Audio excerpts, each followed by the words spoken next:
Daniel, chapter 1. In the 3rd year of the reign of Jehoiakim, king of Judah, came Nebuchadnezzar, king of Babylon, unto Jerusalem, and besieged it. And the Lord gave Jehoiakim, king of Judah, into his hand, with part of the vessels of the house of God, which he carried into the land of Shinar, to the house of his God, and he brought the vessels into the treasure house of his God. And the king spake unto Ashpenaz, the master of his eunuchs, that he should bring certain of the children of Israel, and of the king's seed, and of the princes, children in whom was no blemish, but well favored, and skillful in all wisdom, and cunning in knowledge, and understanding science, and such as had ability in them to stand in the king's palace, and whom they might teach the learning and the tongue of the Chaldeans. And the king appointed them a daily provision of the king's meat and of the wine, which he drank, so nourishing them 3 years, that at the end thereof they might stand before the king. Now among these were of the children of Judah Daniel, Hananiah, Mishael, and Azariah, unto whom the prince of the eunuchs gave names, for he gave unto Daniel the name of Belteshazzar, and to Hananiah of Shadrach, and to Mishael of Meshach, and to Azariah of Abednego. But Daniel purposed in his heart that he would not defile himself with the portion of the king's meat, nor with the wine which he drank. Therefore he requested of the prince of the eunuchs that he might not defile himself.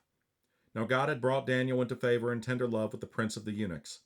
And the prince of the eunuchs said unto Daniel, I fear my lord the king, who hath appointed your meat and your drink, for why should he see your faces worse liking than the children which are of your sort? Then shall ye make me endanger my head to the king.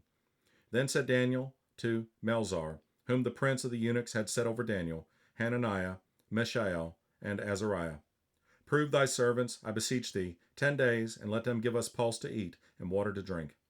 Then let our countenances be looked upon before thee, and the countenance of the children that eat of the portion of the king's meat, and as thou seest, deal with thy servants. So he consented to them in this matter, and proved them 10 days.